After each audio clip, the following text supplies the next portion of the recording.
Other headlines here at 6 tonight. Flowers were left on Bondi Beach in Australia today after 15 people were killed in an anti-Semitic attack. Investigators say a father and son opened fire on a group celebrating Hanukkah.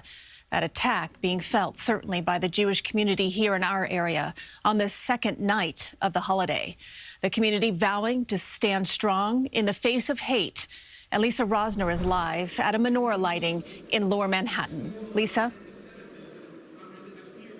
Well, Christine, the menorah here at this lighting, this is the mayor's Hanukkah celebration. And the menorah that is here, it is called the Hanukkah of Hope. Ironically, it comes from Hostages Square in Tel Aviv, where it's been recently. Now, many people here have ties to the victims of the Australia terrorist attack, and they are hoping for a better future. Inside 770 Eastern Parkway, Chabad World Headquarters, Jews proudly lit the menorah and remembered two rabbis from the community killed at their own menorah lighting event on Bondi Beach in Australia, Rabbi Yaakov Levitan and Rabbi Eli Schlanger. Eli was always the life of the simcha, the happiness of the group. Chabad leaders say Schlanger, the 41-year-old husband and father of 5, advised his community to be more Jewish in the face of growing anti-Semitism there. He was the beating heart of that community. All their children were at this event yesterday as well. Rabbi Schleger's wife was wounded and was in the hospital for a few hours. Governor Hochul called me a few hours ago to share her support and her condolences to not just the Chabad community, but the Jewish community at large.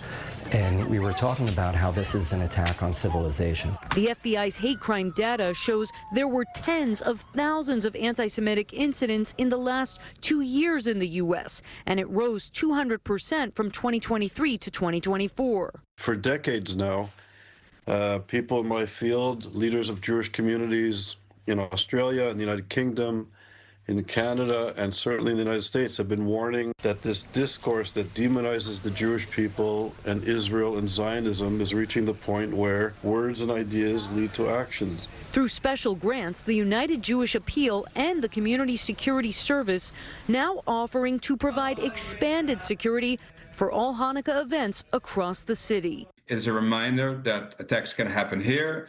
There's always the risk of a copycat. This thought went through my brain like, oh, why are we doing these public lightings?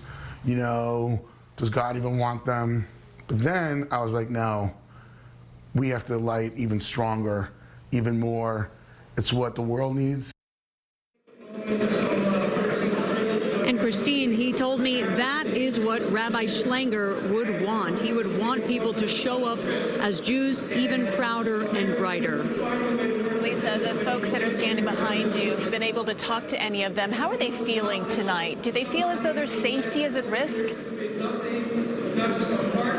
I think people are on edge from everyone I've been talking to, but the community is coming together more than ever before. One thing that I keep hearing from people is that they want to see leaders condemn words of hate. The security showing up certainly gives them a semblance of comfort, but they say that this attack shows that words like globalize the Intifada can lead to violence, and they want to see more support from leaders in language, supporting and condemning language that is hatred. We're live in Lower Manhattan. Lisa Rozner, CBS News, New York. Lisa, thank you. And in light of the Bondi Beach attack, political reporter Marcia Kramer spoke with Mayor Adams today about the growing wave of anti-Semitism and how he plans to combat it. We're going to announce several initiatives that we're going to do that's going to be focusing on, in general, dealing with hate, but specifically to deal with the increase in anti-Semitism. Young people have caught on to this because it has become a bumper stick, a slogan. They don't even know the full depth. The mayor added, we need to re-educate our young people. Stay with CBS News New York for the latest on the investigation into the Bondi Beach attack, on air and online at cbsnewyork.com.